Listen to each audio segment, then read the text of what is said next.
doncs comença. Si, bueno, vaig a canviar al castellà perquè entre que no sé si m'esteu sentint bé i el meu accent valencià, crec que vaig a fer-me comprendre millor si parle en castellà. En primer lugar, quería agradecer la invitación. Bueno, llevo más de una década dedicándome a estos temas, a la cuestión de la relación entre derechos humanos, medio ambiente y empresas transnacionales.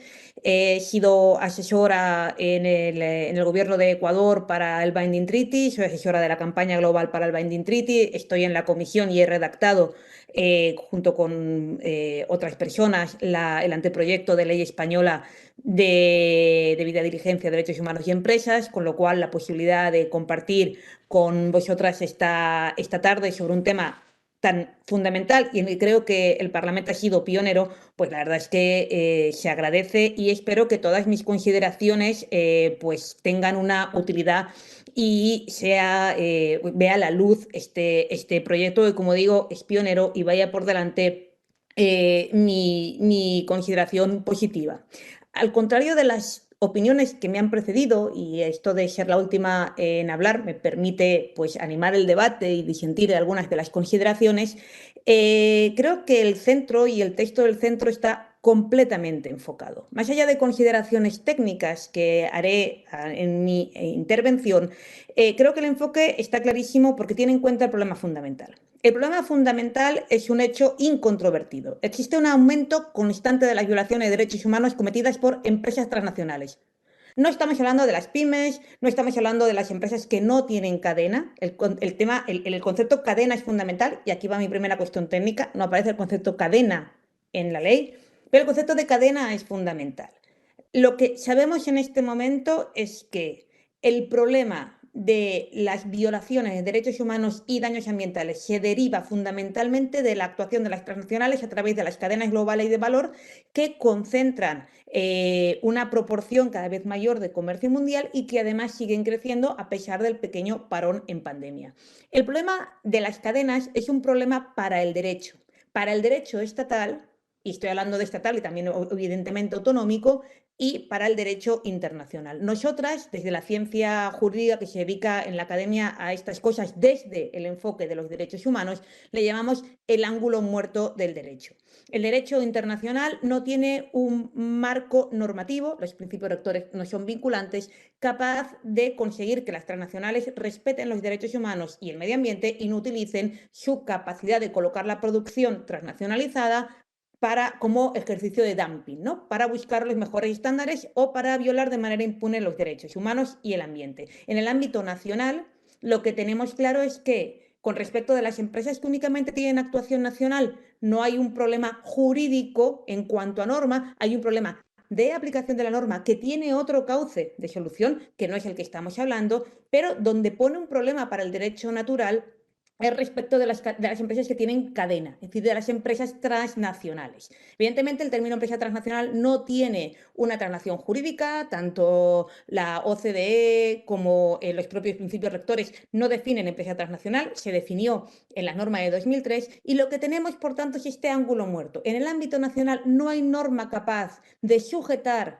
en este momento, a falta de la implementación, la aprobación del anteproyecto de ley sobre diligencia debida y sostenibilidad y empresas y derechos humanos español, que luego les hablaré, pero la norma en España, en el ámbito español, no hay una norma capaz de eso, y en el ámbito internacional, la única experiencia en ciernes que sería capaz de eso es el Binding Treaty, que discrepo totalmente de lo que han dicho los compañeros que han precedido. El Binding Treaty no nace de los principios rectores, no es una iniciativa que desarrolle los principios rectores. Creo que el Binding Treaty nace, y así está clarísimo en la resolución 26.9, de las incapacidades de los principios rectores. Quiero decir, y esto es algo que creo que es importante repetir, que los principios rectores no son un punto final, que los principios rectores tienen numerosas carencias que han reconocido incluso el grupo de trabajo sobre los principios rectores de Naciones Unidas en su 10º aniversario, que a los 10 años de los principios rectores solo hay 26 planes nacionales de actuación, la mayoría de ellos absolutamente inoperativos, y que los principios rectores en 2011 llegaron a un consenso rápidamente superado por un proceso que es el del Binding Treaty y además por multitud de normas estatales que a pesar de utilizar el término diligencia debida, que afortunadamente acuñó el profesor Raggi, va mucho más allá de los principios rectores. Yo creo que los principios rectores es necesario tenerlos como un suelo mínimo, pero que en materia de derechos humanos, y cualquier jurista que se dedica a la materia de derechos humanos así lo debe comprender, siempre hay que tender hacia una evolución progresiva hacia adelante, hacia una mayor defensa de los derechos humanos y del medio ambiente.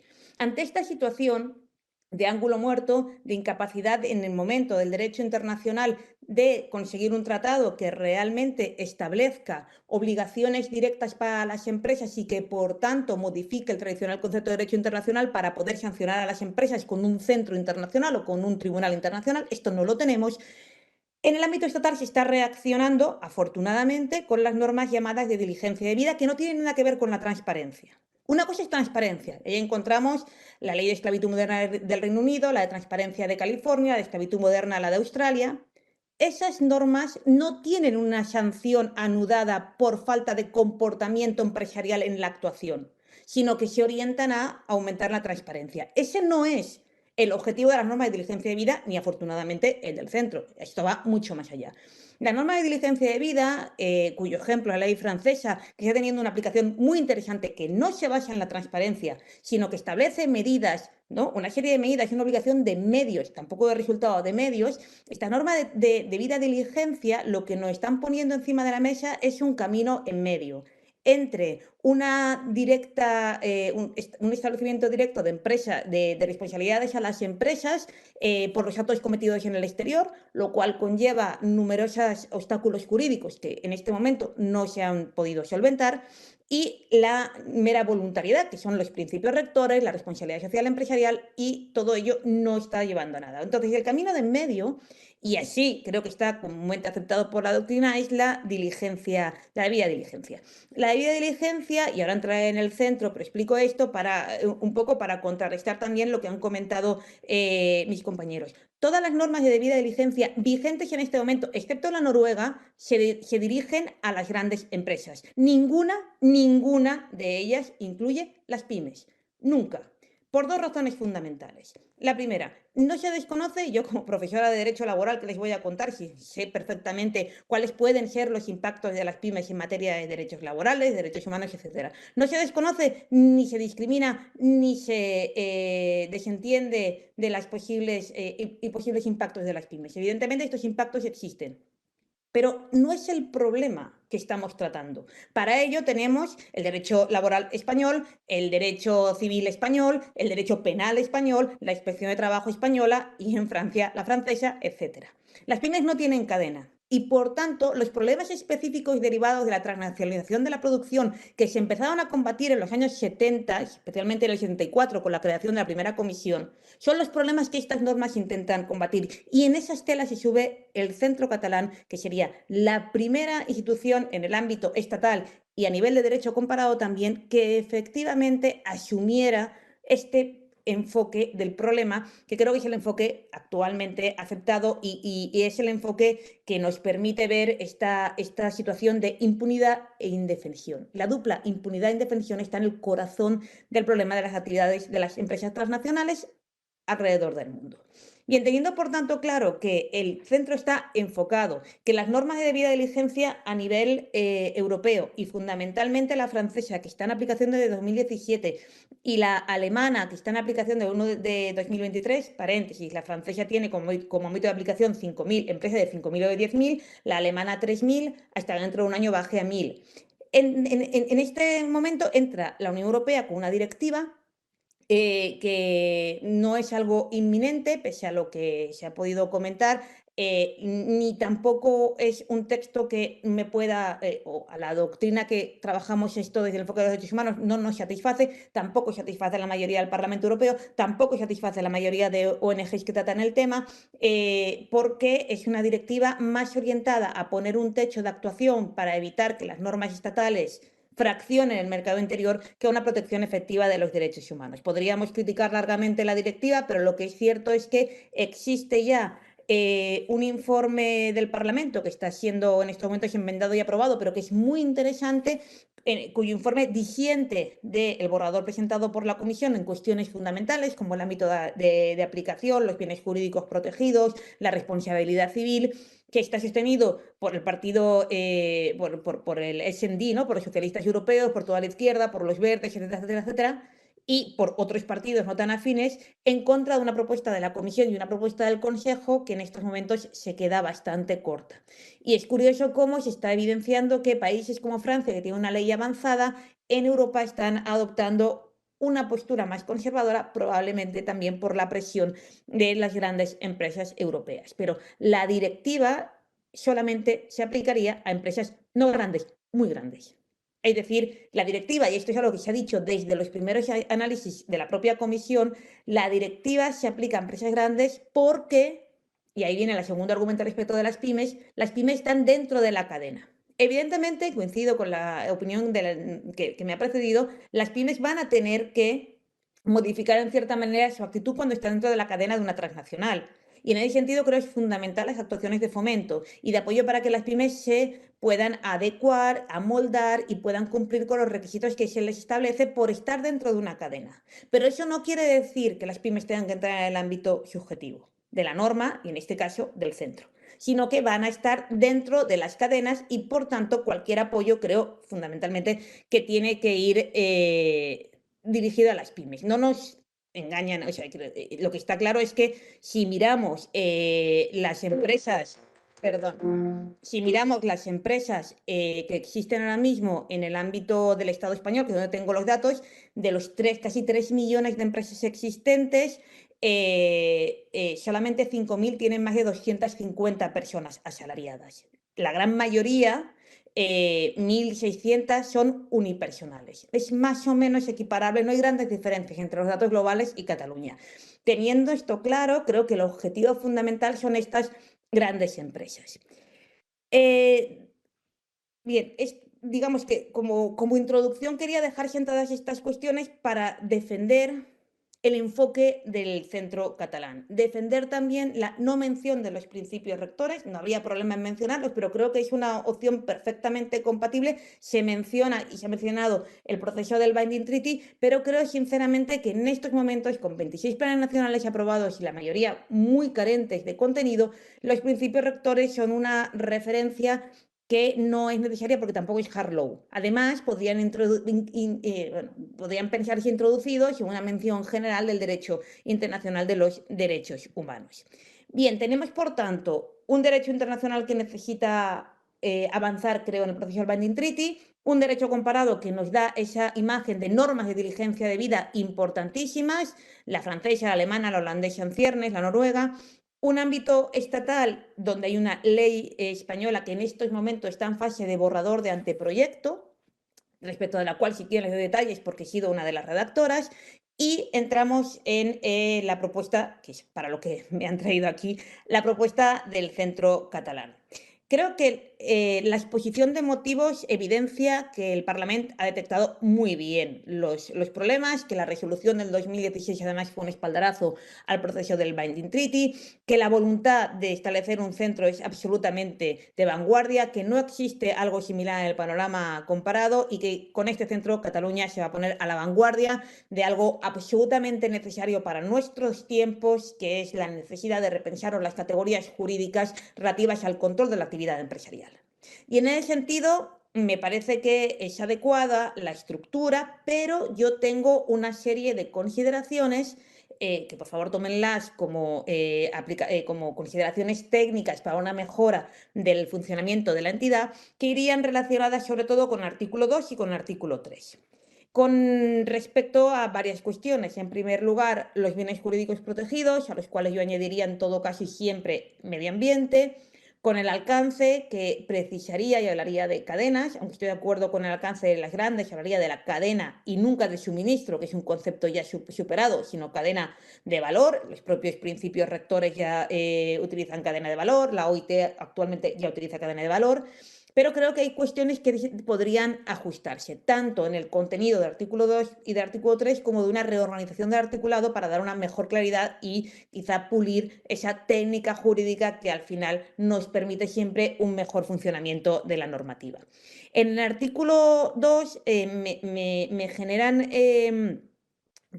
creo que es lo que tiene que hacer, pero las funciones de evaluación y control deben de corresponderse con un desarrollo posterior. Yo creo que hay que adecuar exactamente las finalidades, estudio, evaluación, control, innovación, etcétera, con las funciones y luego con las competencias y luego con los instrumentos. Y por supuesto con el procedimiento de la regulación de las infracciones y sanciones, sin las cuales sin esa regulación no podía funcionar. Ya les digo que en el ámbito de la ley española, uno de los títulos en los que hemos tenido más cuidado ha sido la cuestión de las infracciones y sanciones y de la Comisión de Derechos Humanos y Empresas, que se quedaría a nivel estatal, que sería completamente compatible con el centro, y ahí entraré más tarde.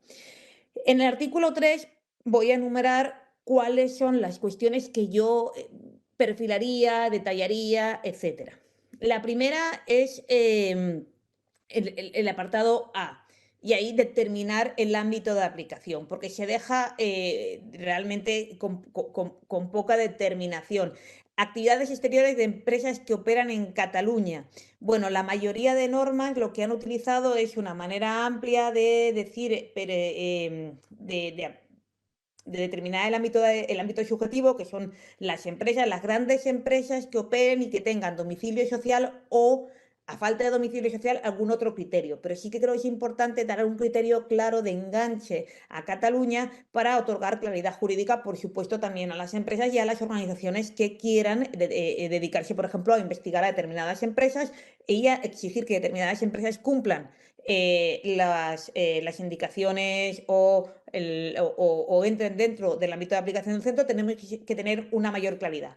Lo contrario nos puede situar en lo que ha ocurrido con la ley francesa, que la ley francesa, por una cierta falta de claridad en cuanto al ámbito de aplicación, esto ha provocado que los primeros años haya sido realmente difícil, y ahí ha habido una labor de ONGs brutal, saber cuáles son las empresas que están dentro del ámbito de aplicación de la norma y cuáles no, y por eso se ha dilatado tanto los procedimientos para exigir el cumplimiento de la norma en sede judicial.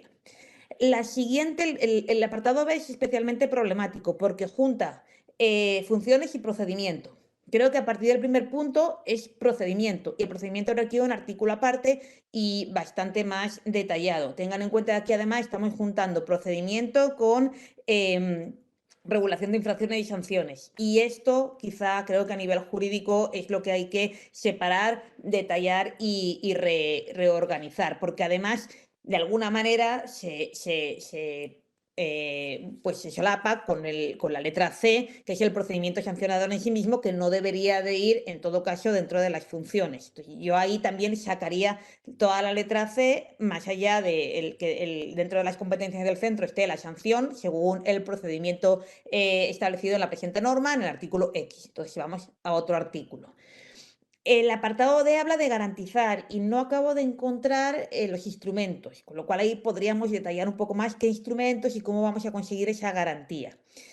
El apartado E habla de instrucciones vinculantes, tendríamos que decir para quién, para todos los poderes públicos catalanes, etc. El apartado F habla de asesorar en los procedimientos de sanción por actuaciones empresariales en el exterior contrarias. Esos procedimientos de sanción no existen. Ya me gustaría que existieran, y si ustedes me demuestran que existe un procedimiento de sanción en Cataluña respecto de actividades de las empresas en el exterior, sería encantada de aprender, pero creo que no existen, al revés, es algo que esperamos que exista, pero en este momento eso no existe. Y el resto me parece correcto, todo lo que es el informe, el impulso de actuaciones de innovación es fundamental, todo lo que va a hacer el centro, como un think tank también que permita que se impulsen, ¿no?, estas nuevas normativas.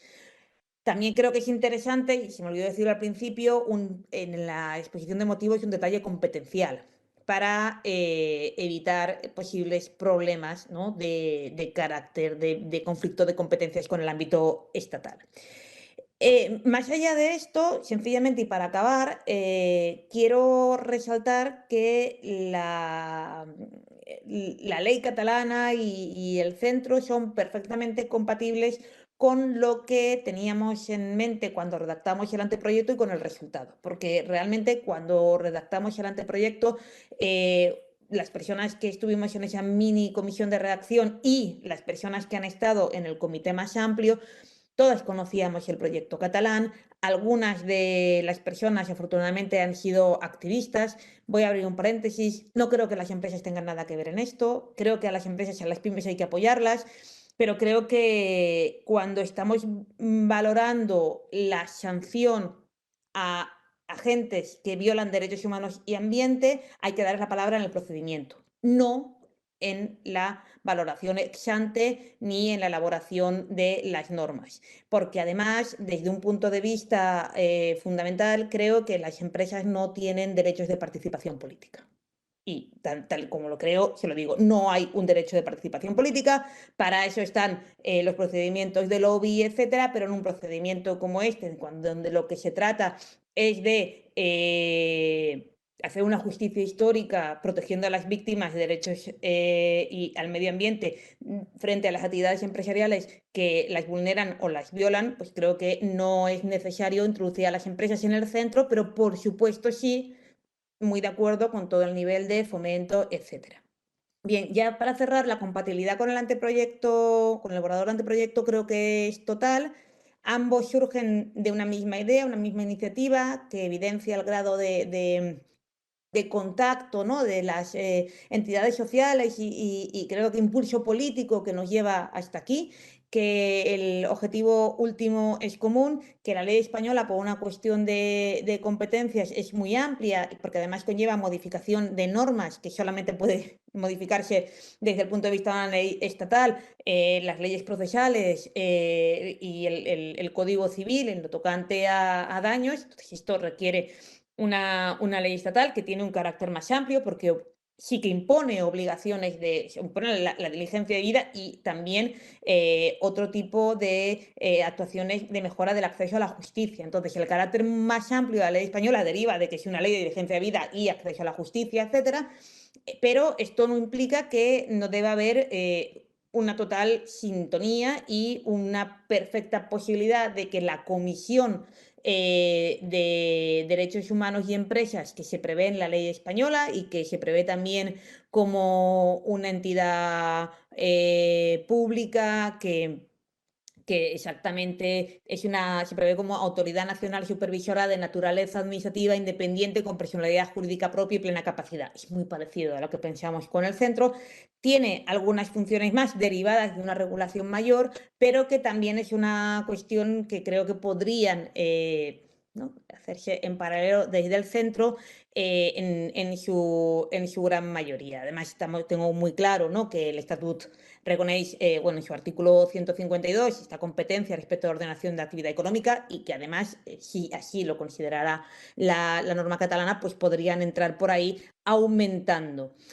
Por todo lo anterior, me parece fundamental que se siga impulsando y que se lleve a buen puerto esta iniciativa que va a colocar a Cataluña como pionera en la protección de los derechos humanos y el ambiente frente a las actividades empresariales. Esto también colocaría a las empresas que actúan en Cataluña en la cabeza de las empresas cumplidoras, y esto creo que cada vez tiene una mayor repercusión, una mejora de su propia reputación. Creo además que a las empresas que ya cumplen y tienen sede en Cataluña o actúan en Cataluña, que son muchas, esto les beneficia porque genera ese terreno nivelado de juego que premia a las mejores y no a las que más explotan los derechos laborales, sino a las que mejor cumplen con esta responsabilidad social, que es importante, y que además no hay ningún tipo de incompatibilidad, al contrario, con la norma española, y que, a más, y con esto ya cierro, hay que actuar antes de que se apruebe la directiva. Primero, porque la directiva no se va a aprobar antes de 2024 con suerte, porque no ha llegado todavía el trílogo y las opiniones están muy enconadas entre Consejo, Comisión y Parlamento. Y segundo, porque en el mejor de los casos la directiva se ha comprometido a establecer unos mínimos que los Estados pueden superar y que creo que es nuestra voluntad, tanto en el ámbito catalán como en el ámbito español, superar los mínimos en materia de derechos humanos y medio ambiente que establece la Unión Europea. Yo lo dejo aquí y quedo a su disposición para cualquier cuestión. Molt bé, moltes gràcies. Moltes gràcies, senyora Guamán, per la seva intervenció. Ha sigut una mica més llarga del que esperàvem, però com que ha fet rèplica ja els dos primers compareixents, tampoc l'he volgut aturar perquè m'ha semblat interessant conèixer també la seva opinió. No sé si m'escolta així. Així m'escolta? Sí, perfecte. Doncs ara sí, entrem amb la valoració de cadascun dels grups parlamentaris per ordre de més a menys representació i finalment l'equip del partit de govern. Per tant, senyor Ferran, sisplau, endavant. Gràcies. En primer lloc, bé, aclarir que no és tant un torn per entrar en debat, sinó més per agrair a les tres persones compareixents l'aportació de la seva experiència en aquest camp, que cadascú d'ells ha anat aportant els anys que portaven treballant en aquest camp i sumen unes quantes dècades. És veritat que dividir entre tres, per tant no ens posem amb l'edat de ningú, però sí que dona una visió general de l'evolució d'un camp en el que encara s'està desenvolupant tota la regulació. I precisament aquesta transició de l'àmbit de compliment voluntari cap a l'àmbit que tindrà un caràcter vinculant, a nivell global està encara de manera molt incipient els debats sobre el tractat vinculant, però a escala europea aquesta directiva s'ha mencionat que estava a punt de veure la llum. I una de les primeres preguntes que volia fer és si tenim alguna previsió d'algun marc temporal en el que això estigui a la vista, perquè aquesta seria una qüestió interessant. Nosaltres tenim per davant una tasca amb aquesta proposició de llei que no sabem el que es pot allargar, estem encara en la fase de compareixença, s'haurà de passar després a la fase de redacció de les esmenes per part dels grups parlamentaris, però aventuro, sense conèixer la resposta, que probablement no estarem a temps de conèixer quin és el text definitiu d'aquesta directiva abans de que en un termini raonable el Parlament pugui fer la seva tasca legislativa respecte a aquesta proposició. Penso, i és una opinió, aquí sí, que potser seria interessant o aniríem més sobre segur, per dir-ho així, si coneguéssim primer el marc de la directiva europea i aleshores nosaltres féssim la nostra particular transposició, per dir-ho així. Però atès que sembla que no ha de ser possible per les cares que veig i com mig endevinava, els esforços inútils condueixen a la melangia i per tant no ens hi estendrem respecte a això.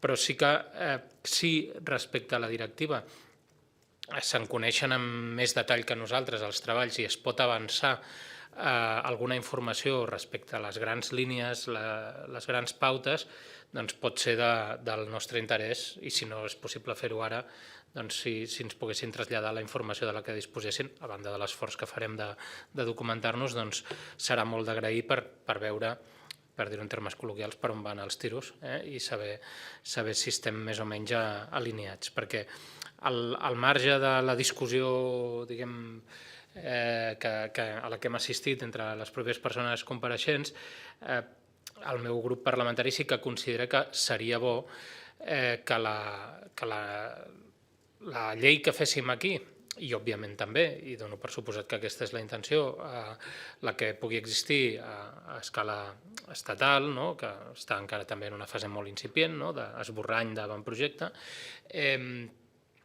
anessin alineades amb els debats que hi ha sobre el tractat vinculant, amb els debats al voltant de la directiva i que, per tant, en el moment en què tots els textos, cadascun al seu nivell, fossin una realitat, no ens trobéssim amb discrepàncies que fossin difícils de justificar o que obliguessin a un aggiornament general del que hem fet, perquè seria trist haver-ho de fer tenint l'oportunitat de ja fer-ho néixer tot amb una certa alineació, encara que sigui no tant respecte a les solucions i als instruments i als mecanismes, sinó com a mínim respecte als criteris d'àmbit més general.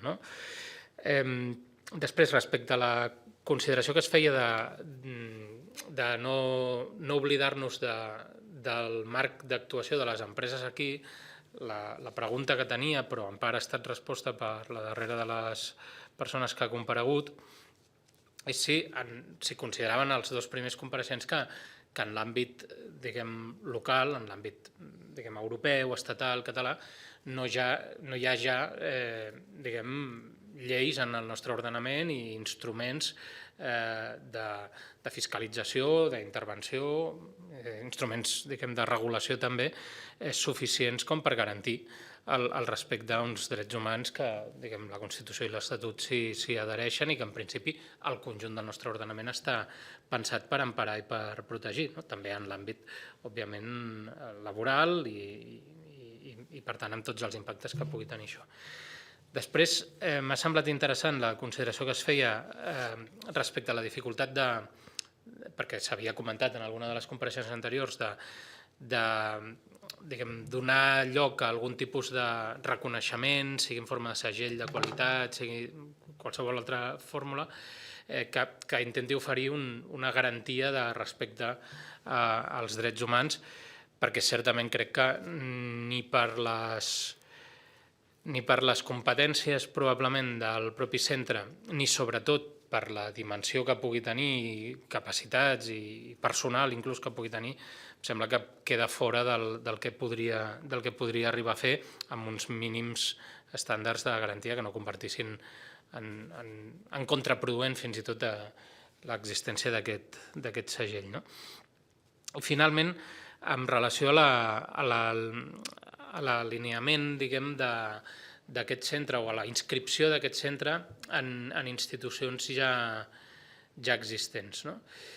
S'ha fet una menció i tots ens podem fer una idea de què voldria dir, però per tant el que es proposa per part d'algun dels compareixents, o es dona com a una de les possibles idees, és que podríem, preservant l'autonomia i l'existència de tal centre, inscriure'l en algun dels que ja existeixen, o el que s'estava plantejant és dir, escolta, plantegem-nos, perquè clar, la sindicatura de greuges, vulguis que no, té un enfoc molt més local, i per tant, per no entrar en contradicció amb el que abans plantejàvem, o el que es planteja és més aviat, i manllevo el nom manllevo un nom que en realitat l'està usant una associació, però o potser el que es plantejava és fer una mena d'institut de drets humans de Catalunya.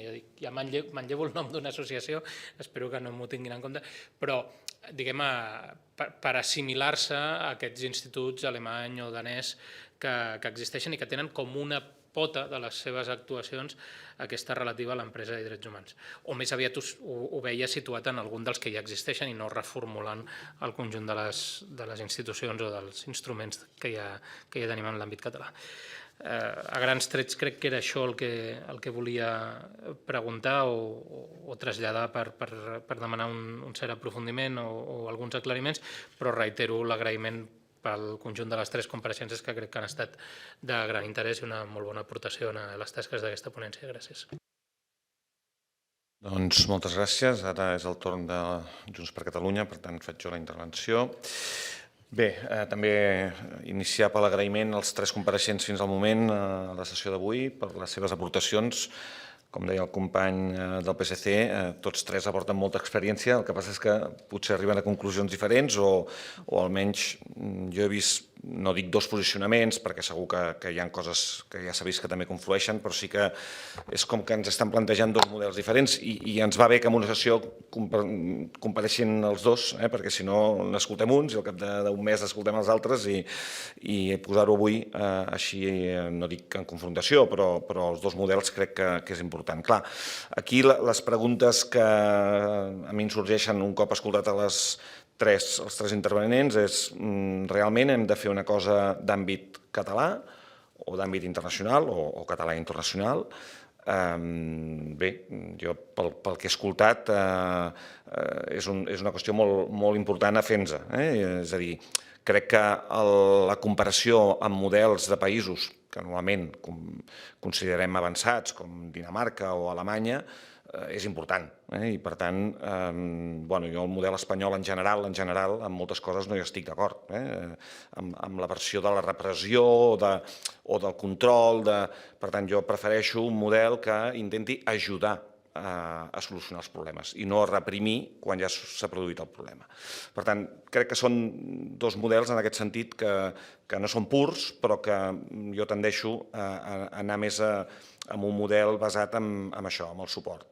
Entre pimes i grans empreses, clar, a mi el que em preocupa, i és una pregunta directa a la senyora Guamán, però que evidentment si qualsevol dels tres després vol respondre també estaré encantat, és que diguem que no volem, és a dir, que hem de fer només la gran empresa perquè la PIME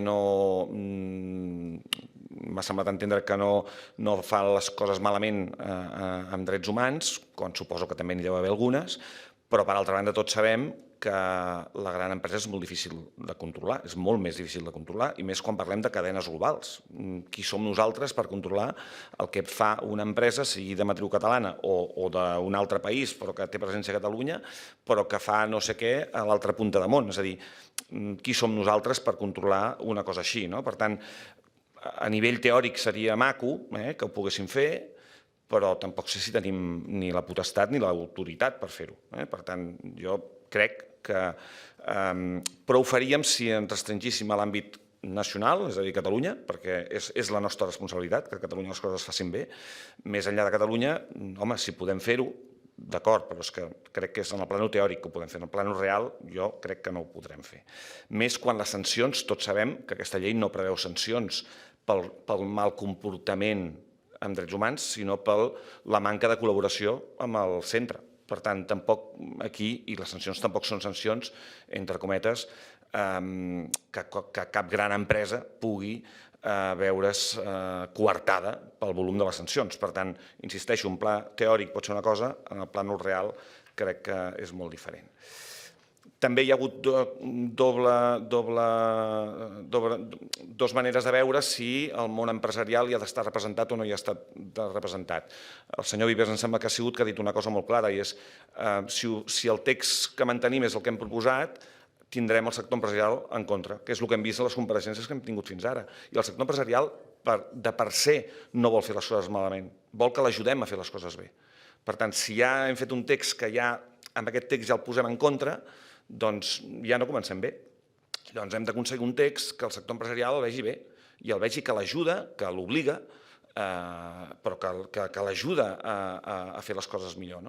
Per tant, jo crec que des d'aquest punt de vista el sector empresarial d'una manera o altra ha d'estar dins el centre, però, evidentment, el que no pot fer és bloquejar, el que no pot ser és jutge d'ell mateix, però sí que ha de poder estar dins el centre. També ha sortit, jo crec que els dos primers compareixents han donat molta més importància a les funcions de formació, d'assessorament, de suport, i m'ha semblat també que la senyora Guamán al final deia que també estava d'acord, però jo crec que és clau. És a dir, jo crec que aquesta és la funció que li hem de donar en aquest centre, i la investigació i el control, no dic que no ho puguem fer, però jo crec que se'ns escapa de les possibilitats reals de les competències que tenim. I jo diria que dels temes importants que volia dir, i per intentar complir amb el temps, ho deixo aquí, i ara li dono la paraula al representant de Comuns. Sisplau, endavant.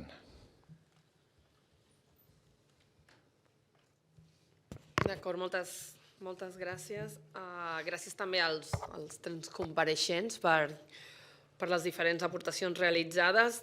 Crec que ja hi ha hagut com un diàleg que segurament continuarà en la rèplica entre vostès mateixos, per les diferents aproximacions que s'han fet. També és cert que més que preguntes volia comentar qüestions concretes que m'han cridat l'atenció de les diferents intervencions. El tema del debat entre gran empresa i PIME, o sigui, la proposta tal com està formulada ara mateix afecta totes les empreses que operen a Catalunya, siguin grans empreses, siguin PIMEs. És cert que a l'exposició de motius per justificar la creació del centre es fa més èmfasi en els impactes que les grans empreses transnacionals han tingut en vulneracions de drets allà on operen, sobretot perquè són les que són més documentades i mediàticament estan també com més sostingudes i hi ha hagut més ressò. Jo crec que una mica, com es deia, no és tant que les pimes estiguin fora de sospita, sinó que com també es comentava, formen part d'una cadena de valor, és molt més difícil que hi hagi un impacte directe d'una pime, doncs, perquè no serà una pime de Catalunya la que construirà una presa a la selva boliviana, m'invento ara, però sinó que segurament formaran part d'una gran cadena de valor, d'una gran transnacional, on segurament desenvoluparan un aspecte concret de tota aquesta operació. Però el text, tal com està pensat per totes aquestes empreses, no només per les grans empreses. Sí que hi ha algunes qüestions que han anat sortint i que nosaltres compartim i creiem que podríem millorar el text, que és, per exemple, que el centre, més enllà de la part que té de funcions dintre de la investigació i la denúncia, i pensant-hi sempre que la sanció forma part de la investigació, és a dir, no és investigació, o sigui, denúncia, investigació, sanció, perquè la sanció no és necessàriament una conseqüència de la investigació, sinó que és una manera d'aconseguir que les empreses s'ho prenguin més en sèrio i presentin la documentació que se'ls requereix. En aquest sentit, potser sí que el text necessita millorar amb aquesta part del procediment i especificar més clarament quin seria el procediment i quin seria en aquell moment en el que les sancions intervenen. Però jo crec que l'objectiu que té el centre és d'alguna manera assumir des de la política pública i amb recursos públics coses que ja s'estan fent moltes vegades també amb recursos públics a través de subvencions, però que estan fent entitats i organitzacions de drets humans, que és aquesta tasca de denúncia i d'investigació d'aquestes vulneracions de drets humans. I el que pretén el centre, jo entenc que és que aquestes denúncies, aquesta investigació, formi part per després altres polítiques i el que diem de la coherència de polítiques del Govern de la Generalitat de Catalunya.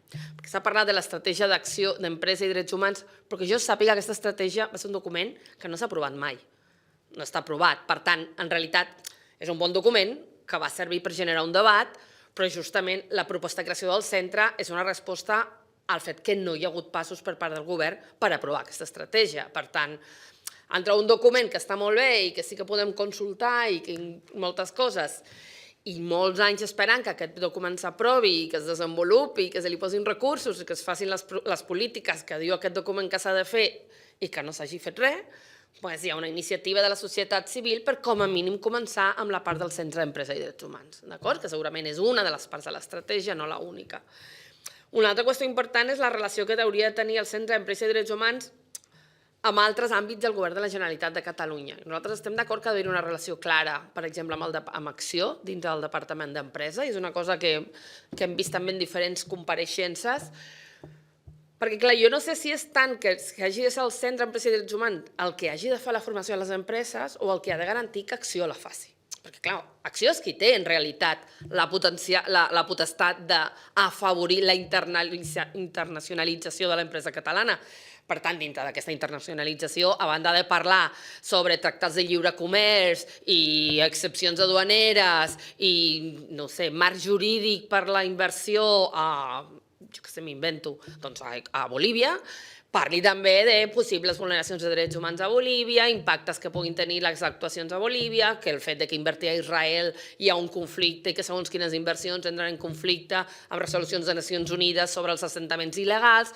Vull dir, que segurament és més aconseguir que Acció faci aquest paper, i que hi hagi aquí, des de la visió de drets humans en l'exterior, es treballa amb Acció per oferir aquest marc més complet perquè les empreses catalanes, quan treballin a l'exterior, tinguin la informació necessària per saber si hi ha risc de caure en vulneracions de drets humans un cop a fora.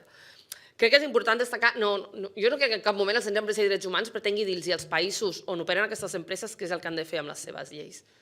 No té sentit que ho pretengui. Però sí que pretén dir-li a la ciutadania de Catalunya que les empreses que estan treballant en aquells països estan vulnerant també les lleis d'aquells països, perquè quan parlem de vulneracions de drets humans estem parlant que fins i tot s'estan vulnerant lleis en aquells països que potser no tenen l'estructura jurídica suficient, la fortalesa jurídica suficient o la voluntat política suficient per fer desplegar segons quines lleis i respectar quines lleis. Per tant, crec que això és un altre aspecte important. Crec que el centre no s'ha d'esperar que s'aprovi la directiva ni l'avantprojecte estatal, perquè creiem que és una cosa que va en la línia però que és un altre camí i que, per tant, el centre pot tirar endavant i després adaptar-se, que ha de millorar en la governança, però justament la governança, la mateixa directiva, una de les coses que fa és dir que les empreses no haurien de ser jutge i part dels centres creats als estats per vigilar l'actuació d'aquestes empreses per un possible conflicte d'interessos. Per tant, potser la vinculació, la relació de les empreses amb aquest centre hem de mirar si és en un Consell Assessor més ampli, si és en alguna mena de jornada de treball que es faci anualment, si és a través d'acció, mira que és la manera. Nosaltres no creiem que hagin de formar part de la governança tampoc. I finalment insistir en un missatge important, que és això, que és que no ha de ser una amenaça la creació del Centre d'Empresa i Drets Humans a cap empresa, sinó que ha de ser una oportunitat perquè aquelles que ho fan bé tinguin aquest reconeixement i aquelles que no ho fan bé tinguin una fiscalització que els digui com ho han de fer per fer-ho bé. Gràcies. Moltes gràcies, senyora Segovia. Ara és el torn de la senyora Balsera per Esquerra Republicana. Moltes gràcies. Jo volia començar per un agraïment als 3 compareixents perquè crec que ha sigut molt interessant. De fet, ha sigut com una classe de dret internacional públic i dret internacional privat i eren les assignatures que més m'agradaven a la carrera. Per tant, jo us agraeixo aquest moment. Jo seré molt breu perquè crec que el més interessant serà la rèplica que fareu entre vosaltres, donat que de les exposicions, com comentava ja algun company diputat, hem pogut veure 2 visions o 2 posicionaments, però sí que m'agradaria dir que, per una banda, amb aquest context que heu comentat tant a nivell europeu, internacional o espanyol, aquí a Catalunya tenim l'oportunitat de ser pioners i és el que ens toca ara. Tenim l'oportunitat d'aprovar el més aviat possible una llei i ser capdavanters. D'altra banda, no es tracta en cap cas de criminalitzar les empreses, sinó que es beneficiïn aquelles que fan les coses bé, que segurament seran la majoria de les nostres empreses. Nosaltres coneixem el teixit empresarial que tenim en el nostre país. De fet, com ja comentàveu, la majoria són pimes i no són grans empreses.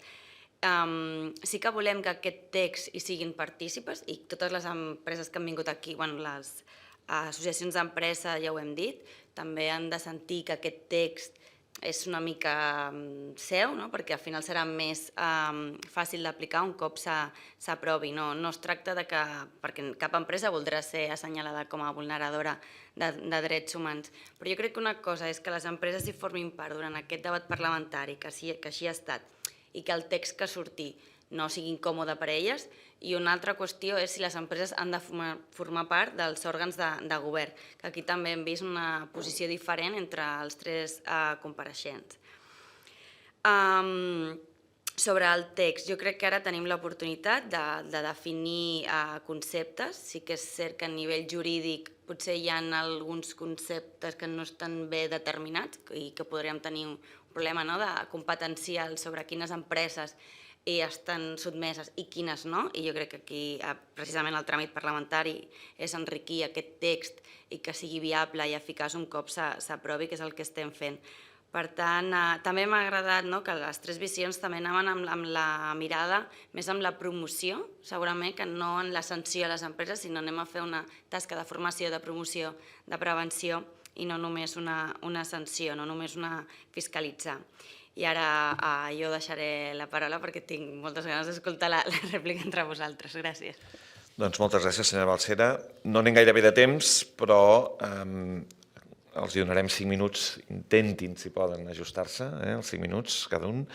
I endavant, si vol començar vostè, senyor Vives.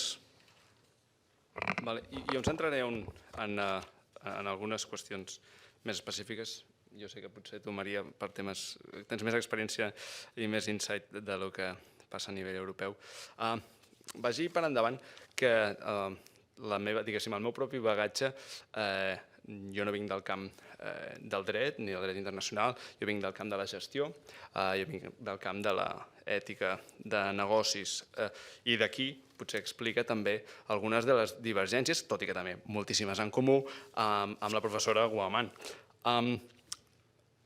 Breument, el tema de... Hi havia una discussió aquí, si voleu, conceptual, que si els principis rectors estan antiquats, si el que va per davant ara mateix és la discussió del projecte del Binding Treaty. Jo, simplement, si el que intentem és crear consens, jo partiria, potser per la meva aproximació prudent, d'aquella eina que ja genera consens a dia d'avui aprovada. Simplement és un tema estratègic. Insisteixo. Però vaja, són aspectes, si voleu, si volen vostès, més conceptuals. Per tant, simplement el que et dic és que la meva aproximació intenta ser, o és, per naturalesa, no necessàriament o estrictament legal, sinó des d'una perspectiva, intento portar des d'una perspectiva des de la gestió. I en aquest sentit, amb diverses coses, o un dels punts potser ha sigut aquí el principal valedor de la idea del marc d'actuació, no del marc d'actuació local. I aquí el diputat del PSC, si no recordo malament, deia quin sentit té, o venia a dir amb unes paraules així, que quin sentit té un marc d'actuació local quan efectivament tenim tota una sèrie de mecanismes garantits pels nostres marcs jurídics que ens regulen. I la resposta és sí, és absolutament cert. Per tant, en el marc local hi haurà tasques que no caldrà fer, perquè ja tenim els esquemes. Però això no vol dir que no tinguem reptes, que aquesta és la meva qüestió. Diferents contextos segurament necessiten, al meu entendre, diferents aproximacions i diferents eines. Per la implicació d'una empresa constructora catalana en una presa a la selva boliviana, que comentàvem abans, per atacar aquest problema, o potser la impunitat inclús, es necessiten eines que potser un possible centre podria donar resposta o ajudar a empènyer endavant. Però no és el mateix que l'empresa de videojocs del Poble Nou, que té temes de privacitat, que té temes de discriminació en els seus algoritmes. Això també és drets humans. El meu punt és, drets humans, i aquí per això dic i emfatitzo més enllà de la perspectiva estrictament del dret internacional, no són una eina per avançar i ens afecten aquí. I en els exemples que tractàvem veiem els drets humans com una cosa que passa a fora. El meu punt és, els drets humans són aquí, són entre nosaltres, són a les nostres organitzacions, són al nostre dia a dia. I fer simplement aquest canvi o afegir aquesta perspectiva que, insisteixo, no va en contra, sinó que s'afegeix en la perspectiva del dret internacional que potser representava més la senyora Guamán. D'aquí el meu èmfasi també a tenir en compte el context local. I abans es parlava del tema, o crec jo que la pregunta que s'ha de respondre, que és una pregunta política, és i quin problema és aquest? Quin problema estem intentant solventar aquí? Aquesta és una resposta que hauran de donar els senyors i les senyores diputades, hauran de dir la resposta que volem donar o a qui volem donar servei. Aquesta és la pregunta clau. Al meu entendre, volem donar servei a l'economia, al teixit i als ciutadans i ciutadanes de Catalunya. Per això la meva visió de dir quines necessitats tenim, quins reptes tenim. També els de les cadenes de subministrament, també grans empreses, també en tenim. Però per això hi ha d'haver, crec jo, una balança. I un apunt final pel tema de si les empreses no han de formar part dels òrgans de govern. Aquí m'agradaria matisar, potser des de la meva perspectiva, crec que seria ideal tenir òrgans que representin el col·lectiu empresarial més que empreses a títol particular. Però sí, crec que d'alguna manera, en la governança, per parlar en termes amplis, crec que sí que hi haurien de ser. I un últim punt que també comentaven és que la idea d'inscriure-la en un òrgan, en alguna altra entitat que ja existeixi. Aquí hi ha un criteri, el plantejava jo com a criteri, diguéssim, d'eficiència i de despesa, però a la vegada recollint exemples dels instituts nacionals de drets humans, que són instituts que es regeixen per una sèrie de paràmetres que són els principis de París, que estableixen que intenten promoure la seva independència, la seva pluralitat, etc. I en aquest sentit, sovint aquests instituts o aquestes funcions en termes d'empresa i drets humans són part, en el context iberoamericà, sovint part de la Defensoria del Pueblo. Per tant, no seria una rara avis. Entenc, insisteixo, en el sentit català podria ser estrany, però no és estrany en altres bandes. I, evidentment, i amb això ho podria deixar llest. Espero haver respost, com a mínim, algunes de les preguntes. Gràcies. Bé, moltes gràcies, senyor Vives. Segur que més temps hauria pogut respondre més. No obstant, l'opció d'enviar-nos, si volen, algun tipus de mail o que sigui, també segur que és d'agrair per part de tots els diputats de la comissió o de la ponència. Ara donem la paraula a la senyora Maria Prandi, per 5 minuts també, endavant. Sí, gràcies per tots els comentaris que s'han fet per part dels grups parlamentaris. En relació a la pregunta, en relació a la directiva europea, doncs hi ha un marc de previsió de futur de que vagi assolint tots els procediments oportuns. Això ens posa en un marc temporal de 2-3 anys, màxim 2 anys, i després la transposició al règim jurídic espanyol, que tampoc sabem quant temps duraria. Per tant, estem parlant d'un marge entre 2, 3, 4 anys d'implementació efectiva o de directrius efectives que siguin aplicables a Catalunya. Aquesta directiva europea es basa principalment en els principis rectors. L'únic que fa són 3 diferències, que és que només implicaria els proveïdors estables, amb una relació estable amb la companyia, amplia la cadena de subministrament a la cadena de valor. Això és important perquè augmenta multiplica les obligacions i responsabilitats de les empreses en relació a no només al subministrament, sinó també com opera en un determinat territori, transport, logística, etc. I després el punt afegit també molt important és que determina obligacions pel Consell de les empreses com a responsables garants que la deguda diligència s'està implementant degudament. Són aquests, jo diria molt resumit, aquests 3 canvis que en relació als principis rectors. En relació al tema que estem en uns àmbits molt regulats, sí, és cert. Nosaltres acabem de fer un treball per a una empresa pública catalana i realment és un àmbit reguladíssim, també en part per la feina que es fa des d'aquest Parlament.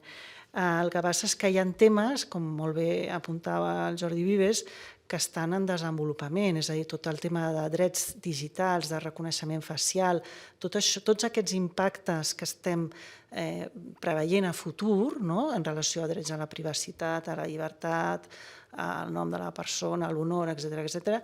Tots aquests drets moltes vegades queden fora de les lleis perquè encara aquestes lleis no estan seguint el ritme del desenvolupament tecnològic. Això seria un exemple. O quan tenim obligació per part de les empreses de plans d'igualtat de gènere, incorporació de persones amb discapacitat, però no tenim una llei, crec, que obligui a realment fer que les empreses siguin un mirall de la societat que tenim al voltant, és a dir, com podem incorporar aquesta diversitat d'una manera més clara dins de les empreses. El que les empreses estiguin o no a la Junta o al Consell s'ha de trobar d'alguna manera que tinguin veu, i una veu per què? Perquè a efectes pràctics, si hi ha empreses que ho estan fent bé, una s'ha de reconèixer, s'ha d'incentivar d'alguna manera, però d'altra banda és l'efecte de les neurones mirall, és a dir, les empreses moltes vegades tenen por de desenvolupar mecanismes, pràctiques, però són reticents fins que veuen que altres empreses ho estan fent. Aleshores, sí que seria un bon recurs aquesta conversa entre pares, perquè moltes vegades és el que més efectivament pot arribar a funcionar si realment, perquè tot el tema de la diligència en la pràctica és molt complexa. S'ha d'arribar a generar indicadors molt concrets, qualitatius, de relacionament amb les comunitats. S'està fent bé, no s'està fent bé. Hi ha empreses que algunes ho estan fent molt malament, altres estan intentant fer-ho bé. Llavors hi ha tot un coneixement, unes eines desenvolupades per les mateixes empreses que busquen aquestes millores. Aleshores, socialitzar això d'alguna manera entre les empreses, nosaltres ho estem fent així, hem tingut aquests problemes, tenim aquestes barreres, però estem avançant en aquest punt i en aquest punt. I moltes vegades coses que s'estan fent fora s'estan fent molt millor que aquí. Hi ha empreses, per exemple, del sector elèctric que no estan fent bé les consultes a les comunitats que estan en el desenvolupament de les xarxes perquè no hi ha costum, i aleshores, jo crec que hi ha una necessitat d'aprenentatge, de transferència de coneixement, de coses que estan funcionant, que s'estan fent bé, i això crec que és important que les empreses ho expliquin de primera mà. Molt bé, moltes gràcies. Ara doncs seria el darrer torn de la senyora Guamán. Endavant, sisplau. Sí, seré estricta con el tiempo por además actuar como han hecho mi compañera y mi compañero de mesa. Creo que me debo haber explicado fatal en algún momento porque en realidad hay una cuestión fundamental o dos cuestiones fundamentales. La primera, no hay una contraposición de modelos, en tanto en cuanto creo que las tres personas que hemos comparecido aquí tenemos como objetivo lo mismo, es decir, establecer instrumentos que apunten hacia la consecución del respeto de los derechos humanos y del medio ambiente por las empresas, por los actores empresariales. En ese sentido, ya es mucho avanzado y creo que el objetivo del centro va en esa línea y eso es algo fundamental. La segunda cuestión es que el tema de las pymes, que es uno de los grandes temas, pero no solamente en este debate, cuando se ha debatido el Banding Treaty, cuando se habla de los principios rectores, cuando se analiza la historia de de toda la realización de estos instrumentos, siempre ha habido el mismo debate, es un debate que existe. Yo creo que, y soy profesora de Derecho Laboral, me dedico a esto, creo que, por supuesto, las pequeñas y medianas empresas pues pueden vulnerar derechos humanos, especialmente laborales, pero humanos en general, los laborales también son humanos. Pero creo que cuando la empresa de Poblenou vulnera un derecho X, sea una trabajadora o sea una ciudadana que pasa por la calle, hay un derecho estatal que se le aplica sin ninguna duda, porque no está fuera del ámbito de aplicación. El problema es cuando están fuera del ámbito de aplicación de ese derecho estatal. Y de ahí la importancia de las cadenas y de ahí la importancia de todas las iniciativas desde los principios rectores, que ciertamente son un consenso común, pero no deben de ser un límite, creo que mi única discrepancia era esa, hasta el Banding Treaty, hasta las normas de la OECD, hasta las normas de diligencia debida. Y ahí engancho con algo que también se ha comentado por parte de algunos de los señores diputados, ¿qué podemos hacer desde aquí? Y creo que es fundamental que nos planteemos que el aquí es el sitio donde están domiciliadas las empresas, donde pagan impuestos y donde existe una norma que ya no cumple su cadena de producción o de valor porque ha decidido descentralizarla hacia otro país para enriquecerse con eso. No podemos evitarlo.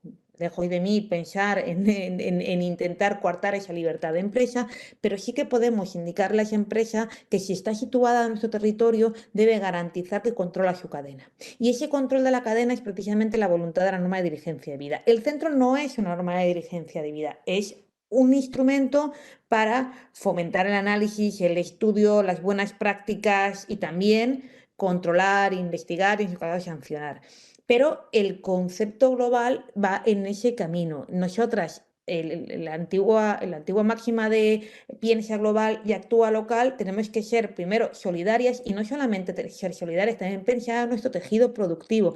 Creo que es importante pensar que cuando una empresa se deslocaliza en nuestro territorio, muchas veces lo hace dejando aquí puestos de trabajo que desaparecen, familias enteras que pierden su trabajo y sus ingresos para irse a otro territorio por el mero hecho de que les va a pagar menos a los trabajadores. Esto no quiere decir criminalizar a las empresas, esto es analizar cómo funciona la economía mundial. Y en ese sentido, este centro nos da la oportunidad de que cuando una empresa hace esto y además viola derechos humanos, podamos como mínimo analizarlo, como mínimo comunicarle que lo está haciendo mal, como mínimo establecer incluso procedimiento de sanciones, así se establece en el texto. Por todo lo anterior, creo que es importantísimo actuar desde aquí, que no se trata, y creo que lo he remarcado también, que no se trata de sancionar, que tenía mucha razón María, que cuando ha dicho los derechos humanos, lo fundamental no es reparar, sino impedir que se produzca la violación o el daño. Eso es lo fundamental. Luego hay que reparar, pero lo fundamental es prevenir. Y por tanto, este centro está, creo, en esa línea y conjuga bien las tres aproximaciones que hemos dado. Además, No creo que tenga ningún problema con la directiva, coincido con María, mínimo 4 años con la transposición, pero la directiva debe ser un suelo a partir del cual tienen que poder mejorarse los sistemas de protección, siempre respetando las normas de derecho de la Unión Europea y en este sentido creo que no habría problemas con el centro, al menos en el análisis que he hecho. Yo lo dejo aquí. Muchas gracias. Doncs moltes gràcies, senyora Guamán, i els tres, una vegada més, gràcies per venir i fer aquestes explicacions, i si tenen algun comentari més, el tràmit encara té uns mesos, vull dir que estarem molt satisfets de rebre els seus comunicats. Ara fem una breu parada de 2 minuts per fer el canvi i tornem a començar. Gràcies.